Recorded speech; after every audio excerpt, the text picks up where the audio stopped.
Hello everyone, welcome back our channel ततला react. Sorry मैंने आपको टोका। कोई बात नहीं। तो जी कैसे हैं आप सब? उम्मीद करते हैं सब ठीक होंगे। तो आज आपके लिए एक बहुत ब्यूटीफुल वीडियो लेके हाजिर हुए हैं जी। Dharamshala the most beautiful site of Himachal. Himachal. ये हिमाचल प्रदेश में आता है। यस, धर्मशाला। आज आपको हमने सैर करवानी है हिमाचल की। आपको तो अपनी नहीं अपनी सीट बेल्ट बांध लो। करनी तो हमने ही है। चले फिर चलते हैं हिमाचल। नहीं, हमारे व्यूवर्स में से काफी लोग ऐसे होते हैं जिन्होंने अभी नहीं भी सैर नहीं की गए होती होते है। हैं। चलो फिर देखें बिल्कुल। धर्मशाला। Lion Manali. It's about people, it's about their culture and it's about their tradition. ये क्या है? ट्रेडिशन बस।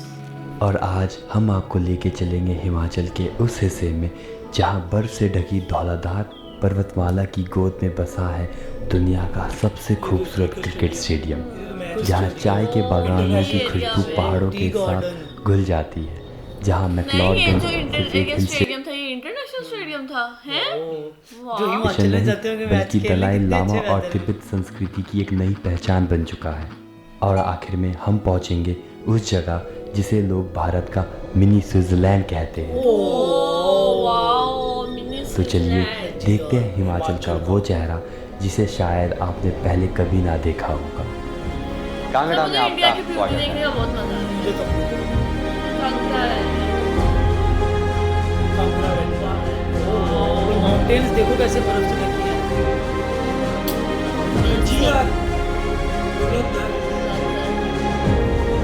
धर्मशाला।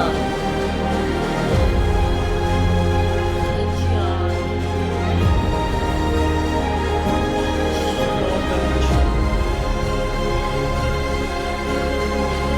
आप वो नीचे देखो लेक बनी हुई है। भंडार का व्यू है। ओह, भाई कितना एंजॉय कर रहे होंगे नेचुरल ब्यूटी। शिमला। ये तो बड़ा फेमस है शिमला। ऐसे कहते हैं इंडिया में लोग अक्सर शादी करने के बाद ना हर honeymoon सफर मनाने की शिमला शुरुआत जाते हैं। और हमारी शुरुआत हुई पहाड़ों की रानी शिमला से। भारत की रानी शिमला से।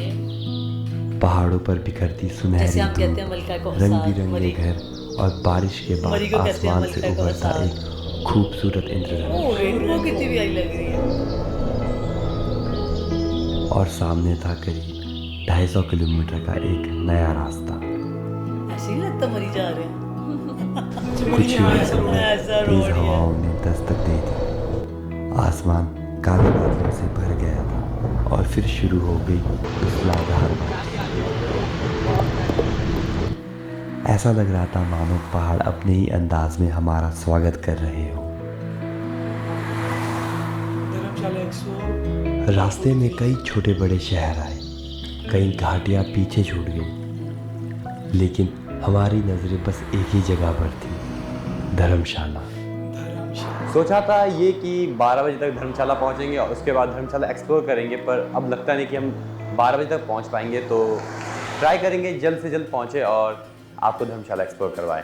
और फिर जैसे ही हमने कांगड़ा घाटी में प्रवेश किया, पूरा नज़ारा बदल गया।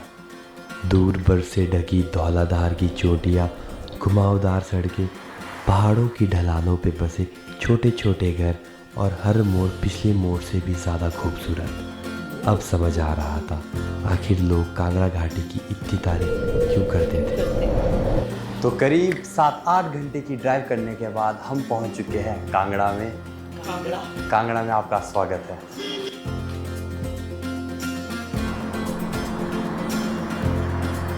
सफ़र लंबा ज़रूर था, लेकिन ऐसे नज़ारों के सामने सारी थकान कहीं खो सी गई। और फिर करीब 8-9 घंटे के बाद हम पहुंच चुके थे धर्मशाला। Haven city.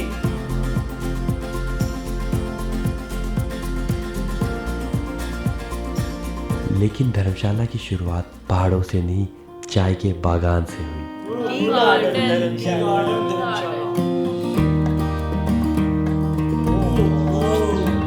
टी गार्डन बहुत है इंडिया में। इधर भी बहुत है, एक उधर केरला में बहुत है। मैंने एक वीडियो देखी थी, कहते थे तो कि अभी इंडिया में हम ऐसी हैं ऐसी चाय धर्मशाला की होती टी है, गार्डन एक में, जो किलो है कि ना, धर्मशाला से करीब 2 किलोमीटर दूर है। और है। मैंने एक्सपेक्ट नहीं किया था कि इतना खूबसूरत दिखेगा, पर वाकई में काफ़ी खूबसूरत दिख रहा।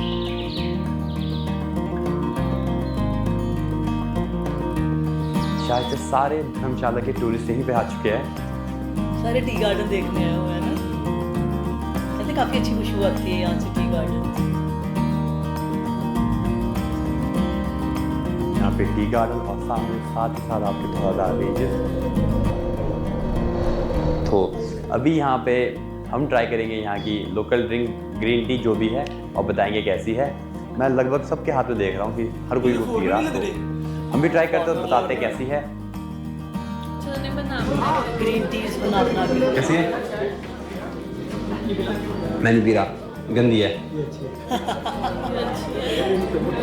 हर टी का टेस्ट अलग है। ये आइस टी बहुत मजे की और तो ट्राई करके कैसी लग रही? ये ब्लूबेरी भी ठीक है, ये तो बाकी भाई याद है। जैस्मिन जैस्मिन अच्छा होगा।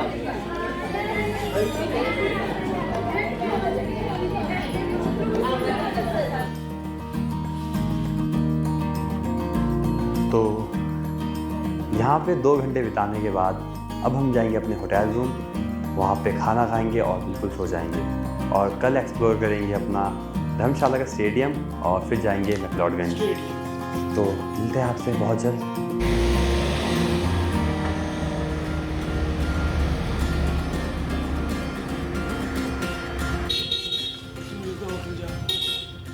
तो लाले सुबह लूँगा। तो जस्ट अभी अपने होटल पहुँच चुके हैं और थके हारे।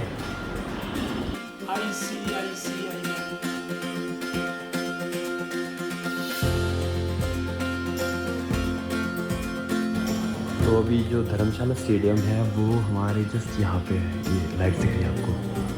तो अभी तो कैप्चर नहीं कर पाऊँगा, सुबह सुबह आपको इसके ड्रोन शॉट्स दिखाऊंगा और मिलते हैं सुबह। तो जस्ट अभी अपनी होटल रूम आ चुके हैं और यहाँ पे हम नहाएंगे और उसके बाद सो जाएंगे और आपको मिलेंगे कल सुबह लाइट। नेक्स्ट मॉर्निंग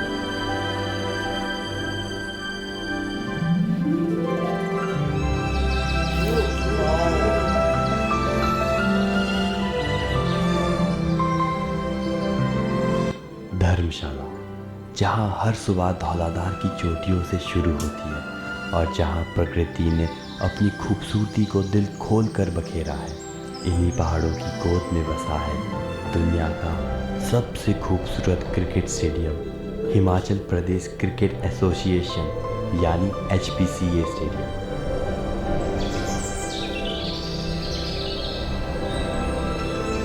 करीब 1450 मीटर की ऊंचाई पर बना ये स्टेडियम अपनी लोकेशन की वजह से दुनिया में सबसे खूबसूरत क्रिकेट मैदानों में आता है। चारों ओर बर्फ से ढकी धौलाधार पर्वतमाला, नीचे फैली हरी भरी कांगड़ा घाटी और बीचों बीच बना ये मैदान एक ऐसा नज़ारा पेश करता है जो शायद ही दुनिया में किसी और क्रिकेट स्टेडियम में देखने को मिले। यही वजह है कि दुनिया के कई बड़े बड़े क्रिकेटरों ने भी इस मैदान की खूबसूरती की तारीफ की है। करीब 1450 मीटर की ऊंचाई पर होने की वजह से यहाँ की हवा बाकी मैदानों की तुलना में थोड़ी पतली होती है। इसी वजह से यहाँ कई हाई स्कोरिंग मुकाबले देखने को मिलते हैं। Good morning everyone. सुबह के बज रहे 7 और अभी ड्रोन शॉट्स और टाइम लैप्स लेके मैं दोबारा बेड पे आ चुका हूँ क्योंकि बहुत ज़्यादा नींद आ रही है। तो फिलहाल अभी 1-2 घंटे सोता हूँ और आपको मिलते हैं थोड़ी देर बाद। और आज हमारा भी इस स्टेडियम के अंदर जाने का सपना पूरा होने वाला था। स्टेडियम के ठीक बगल में बने एथलेटिक ग्राउंड में कई खिलाड़ी अपनी अपनी प्रैक्टिस में जुटे थे।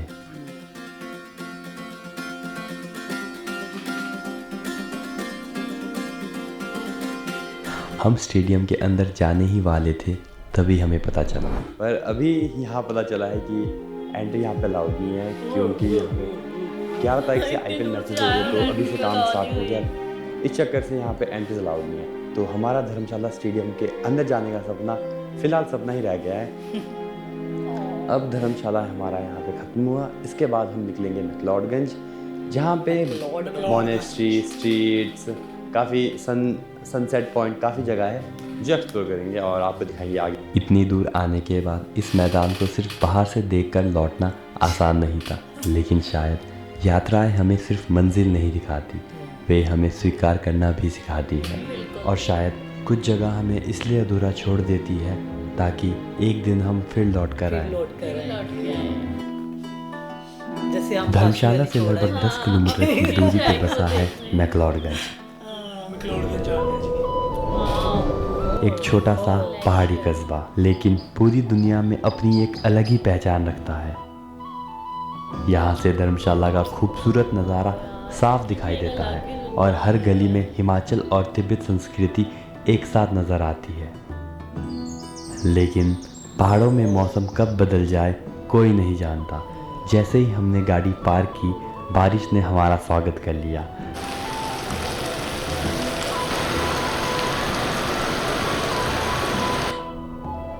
करीब 1-2 घंटे तक हम बस बारिश रुकने का इंतज़ार कर रहे थे और फिर बारिश थमी और शुरू हुई मैक्लोडगंज की सैर।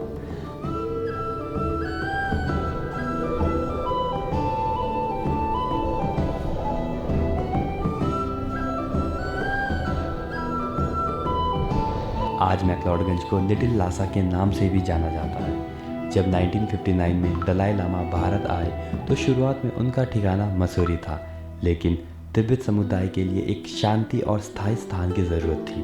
तब भारत सरकार ने मैक्लोडगंज को चुना।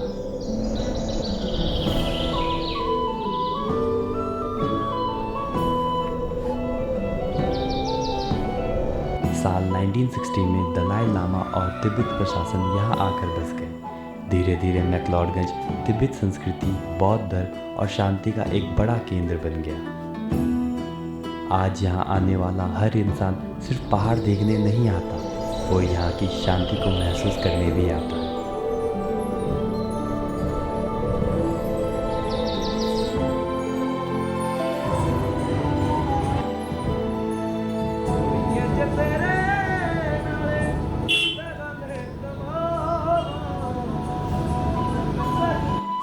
बाजार घूमने के बाद अब समय था मोनेस्ट्री घूमने का।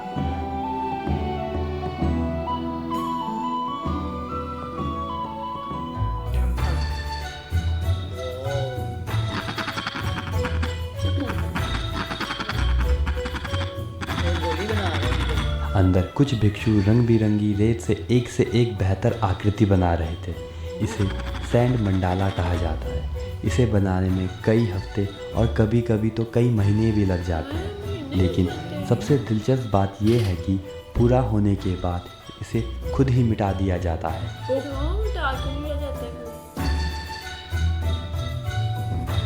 बस वो फिर कोई और नया बनाने का एक चीज़ को देख लेते हैं कि ये हम बना सकते हैं, वो बना लेते होंगे, फिर उसे मिटा के कुछ और नया।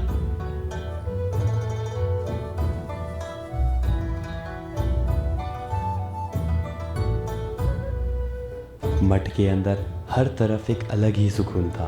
कुछ लोग ध्यान में बैठे थे, कुछ लोग प्रार्थना कर रहे थे और कुछ बस शांति को महसूस कर रहे थे।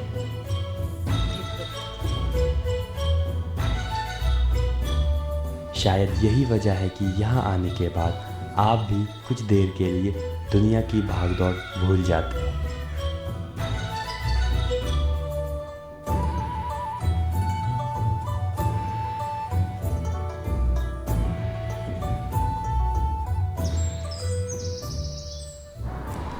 मैक्लोडगंज से कुछ ही किलोमीटर आगे हम पहुंच गए नड्डी व्यू पॉइंट। फाइनली अभी पहुंच चुके हैं नड्डी व्यू पॉइंट।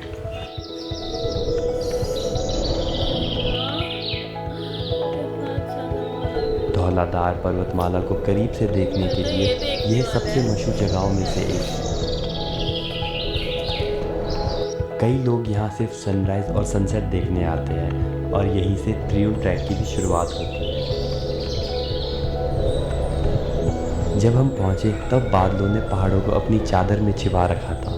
वैसा नज़ारा नहीं मिला जैसे कि उम्मीद थी, लेकिन पहाड़ों की खूबसूरती शायद यही है, यहाँ कुछ भी अपनी योजना के मुताबिक नहीं होता। तो मैक्लोडगंज से करीब 7-8 किलोमीटर दूर आप पहुँचते हो नड्डी व्यू पॉइंट और यहाँ से सामने से दिखती है आपको धौलाधार पीक।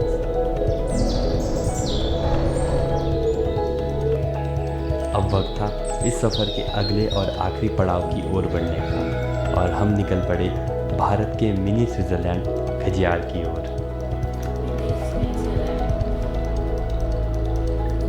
करीब 4 घंटे ड्राइव करने के बाद अच्छा भाई, अपनी गाड़ी नहीं गए थे? तो रास्ते में कि अपनी गाड़ी पूछ लेते थे आप यही लोग। वेट करते हैं, यही रुकते हैं और आपको मिलेंगे कल सुबह। बाद में तब तक के लिए ड्राइविंग भी बाय। करनी, फिर व्लॉग भी बनाना, जी फाइनल चैप्टर आ गया है जी। फाइनल चैप्टर में कौन सा आएगा? खिची आ रही है ऐसे करके ना। ये हमारे अदन के जैसा नहीं लग रहा है ना?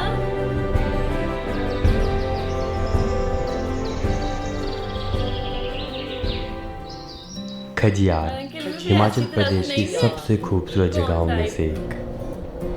अच्छा, मुझे सबसे प्यारा चंबा जिले में समुद्र तल से लगभग 1920 मीटर की ऊंचाई पर बसा खजियार चारों ओर घने देवदार के जंगल, विशाल हरे भरे मैदान और हर तरफ फैली प्राकृतिक खूबसूरती। यहाँ मैंने देखा कि दूर दूर से आए कई पर्यटक इस खूबसूरती को देखने आए थे। कई छोटे छोटे स्टॉल लगे थे जहाँ लोग हिमाचली पहनावे में थे। ये मुझे लगता है कोई फेस्टिवल है इधर। स्थानीय लोग घुड़सवारी करा रहे थे और हर तरफ एक जीवित सांस्कृतिक माहौल था। और तभी इन देवदार के घने जंगलों के बीच मैंने एक छोटा सा घर देखा, वो घर जो हर किसी के सपनों में होता है। बस एक पल को लगा जिंदगी यहीं ठहर जाए। यहाँ से तो आने को वापस दिल भी नहीं करता, इतना प्यारा है। जब आप यहाँ आओगे तब आपको समझ आएगा आखिरकार इसे स्विट्ज़रलैंड ऑफ इंडिया क्यों कहा जाता है। और आप भी इस बात से पूरी तरह सहमत होंगे, क्योंकि खजियार सिर्फ एक जगह नहीं, एक एहसास है। यहाँ पे आते ही पूरी वाइब पहलगाम वाली आई थी। लगा नहीं था कि हिमाचल में भी ऐसी जगह होगी, ऐसा लग रहा कि आप पहलगाम में आ रखे हो। यहाँ के मैदान वगैरह पूरा पहलगाम भी beautiful है। इतना मैंने सोचा नहीं था कि इतनी भीड़ होगी यहाँ पे, पर भीड़ भी बहुत ज़्यादा है, रश बहुत ज़्यादा है। वीडियो नहीं देखी। पैराग्लाइडिंग यहाँ अवेलेबल है, हॉर्स राइडिंग यहाँ पहलगाम की अवेलेबल वीडियो भी है देखेंगे यहाँ। और छोटे छोटे से स्टॉल भी। तो लगभग 2 दिन से हम लगातार घूम ही रहे हैं, कल धर्मशाला, मैक्लोडगंज और आज खजियार। तो और अब समय हो चुका है हमारा यहाँ से वापस जाने का। ये बहुत अच्छा लगा। अच्छा, मैं तो कहता हूँ इसी के साथ हम अपनी ये वीडियो यहीं कैसे खत्म भागे करते हैं। मतलब? आपको बहुत जल्द मिलेंगे एक नई जगह और एक नई कहानी के साथ। धन्यवाद। अच्छा, मैं ये बात करने लगा था कि जगह जितनी प्यारी थी ना, बहुत अच्छा। उससे प्यारी भाई ने वीडियो बनाई है। वही तो मैं बोल रही थी कि आवाज में बहुत सुकून था। और एक ऐसी जगह थी जिसको देख अच्छा, के बहुत इंडिया अच्छा में लग रहा था। काफी स्टेट है कि जहाँ पर बर्फबारी होती है, ऐसे आपको इंडिया की views मोस्टली मिलेंगे। ज्यादातर स्टेटों में ऐसा ही है। ऐसा ही है बिल्कुल। हिमाचल अच्छा, प्रदेश में है, उसके बाद कश्मीर मैं में जब है, वीडियो मेघालय देख है। रही थी ना, तो मैं एक बात सोच रही थी, हमने जितना भी वीडियो देखा है ना, आपने देखा रोड्स कितने अच्छे थे। नहीं, इंडिया के हर सिटी स्टेट में आपको हिली रोड एरिया नेटवर्क की बहुत प्यारा तरफ मिलेगा। हमारे अब जो हिली एरिया के रोड्स है, आपने देखा होगा कि आए दिन कोई ना कोई खबर मिलती है, एक्सीडेंट हो गया ये वो, लेकिन इधर ये सूरत हाल नहीं होती होगी क्योंकि रोड्स इतनी अच्छी उधर उनकी अपनी जीपें जाती हैं उधर। रोड्स बहुत अच्छे हैं, फिर हर जगह पर ट्रेन की एक्सेस है, टॉय ट्रेन चलती हाँ, है ट्रेन हर बहुत मॉडर्न चलती है। एरियाज में। बिल्कुल बहुत अच्छा था। लेकिन भाई धर्मशाला स्टेडियम में नहीं गए, मुझे भी अफसोस हुआ। अच्छा, लेकिन जैसा वो भाई ने धर्मशाला दिखाया ना, अभी हाँ, तक देखा नहीं था। बहुत ही प्यारा बहुत प्यारा है, बहुत प्यारा है। धर्मशाला देख के अभी मजा अंदर आ से नहीं गया। देखा हमने, अंदर से तो और भी ज्यादा अच्छा होगा। मुझे ये सबसे प्यारा लगा। लेकिन धर्मशाला देख के मजा आ खजियार गया। हाँ। टी खजियार प्यारा गार्डन्स की लगा। अपनी ब्यूटी नहीं, धर्मशाला भी प्यारा था। धर्मशाला के व्यूज धर्मशाला बहुत ही की प्यारे हर थे। चीज का अपनी, हर चीज की एक अपनी ब्यूटी थी। और एक भाई ने पर video ये भाई बहुत कह रहे थे कि इसकी जो लुक है ना, सारी पहलगाम जैसी है खजियार की। पर आपने तो देखा ही नहीं पहलगाम। हाँ, पहलगाम भी मैंने देखा हुआ, वो उस पे वीडियो देखेगी लेकिन लास्ट। बहुत अच्छी एक जगह थी। कहते पहलगाम और एक वो 7 सिस्टर्स वाली जो साइड है, सेवन सिस्टर स्टेट वो भी, हाँ वो भी बहुत ब्यूटीफुल है। 7 सिस्टर स्टेट है वो। चलिए जी, बाकी कौन कौन इधर गया हुआ है घूमने और कौन कौन हमें हिमाचल स्टेट से देख रहा है, किस ये किस मुझे city से लगता है देख सीजन रहा है है। अब। हाँ, ये सीजन में लोग जाते हैं घूमने। हमारे भी तो सर्दियों अभी में इधर नहीं देख लो, जाते, हर कोई जा रहा है, हर कोई जा रहा है। सर्दियों में तो स्नो ही बहुत ज्यादा होती है। क्योंकि अब बारिश होती है, मौसम अच्छा होता है, उन एरियाज में ना ग्रीनरी जो है वो बहुत ज्यादा अब फ्रेश तो होती वैसे ही बारिशें बहुत ज्यादा हो रही हैं। है। ऐसा ही है। बाकी जी, कौन हमें किस सिटी से देख रहा है कमेंट लास्ट में कीजिएगा। मिलते हैं नेक्स्ट वीडियो में। गुड बाय, अल्लाह हाफिज।